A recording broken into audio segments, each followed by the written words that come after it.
विष्णुगढ़ प्रखंड के चानो और बनासो पंचायत के बीच बसे आदिवासी बहुल इटवा पत्थर गांव की तस्वीर आज भी व्यवस्था और विकास के बड़े बड़े दावों पर करारा तमाचा मार रही है।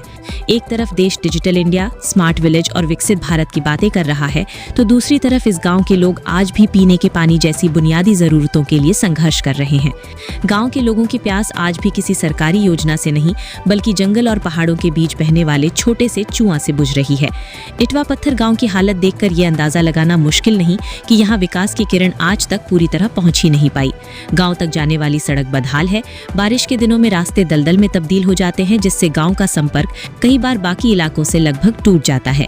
ग्रामीणों का कहना है कि बीमार व्यक्ति को अस्पताल तक पहुंचाना किसी चुनौती से कम नहीं होता। कई बार मरीजों को खाट पर उठाकर सड़क तक लाना पड़ता है, लेकिन इसके बावजूद जनप्रतिनिधियों और प्रशासन की नींद नहीं टूट रही। सबसे अधिक दर्दनाक स्थिति पेयजल की है। गाँव में आज तक स्वच्छ पेयजल की समुचित व्यवस्था नहीं हो सकी।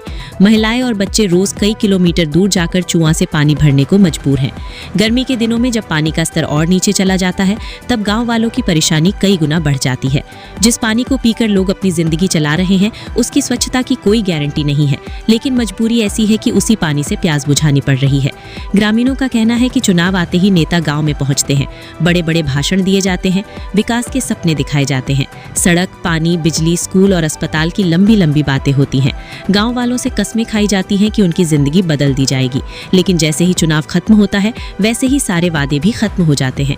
गांव फिर उसी अंधेरे और बदहाली में छोड़ दिया जाता है, जहां से नेता वोट लेकर आगे बढ़ जाते हैं। ये वही धरती है जिसने विधायक, सांसद और मंत्री तक दिए, लेकिन दुख की बात यह है कि उसी धरती का एक गाँव आज भी बुनियादी सुविधाओं के लिए तरस रहा है। ग्रामीणों के मन में अब गुस्सा और निराशा दोनों साफ दिखाई देने लगे हैं। लोगों का कहना है कि नेताओं को सिर्फ वोट से मतलब है, गाँव के विकास से नहीं। अगर जनप्रतिनिधि सच में चाहते तो वर्षों पहले यहाँ पानी, सड़क और शिक्षा जैसी मूलभूत सुविधाएं पहुंच चुकी होती। गांव के बच्चों की शिक्षा भी भगवान भरोसे चल रही है। कई बच्चों को दूर दराज के स्कूलों तक पहुंचने में भारी कठिनाइयों का सामना करना पड़ता है। सड़क खराब होने के कारण बरसात में स्कूल जाना लगभग बंद हो जाता है। स्वास्थ्य सेवाओं की स्थिति भी बेहद खराब है। गाँव में कोई बेहतर स्वास्थ्य सुविधा नहीं होने से छोटी बीमारी भी कई बार बड़ी परेशानी बन जाती है। स्थानीय लोगों का कहना है कि सरकार की कई योजनाएं कागजों में जरूर चल रही होंगी, लेकिन धरातल पर उनका लाभ गाँव तक नहीं पहुंच रहा। सवाल ये भी उठ रहा है कि आखिर करोड़ों की विकास योजनाएं जाती कहां हैं? क्यों आदिवासी और ग्रामीण इलाकों को हर बार सिर्फ आश्वासन देकर छोड़ दिया जाता है? आखिर कब तक गरीब और आदिवासी समाज सिर्फ नेताओं के भाषण सुनता रहेगा?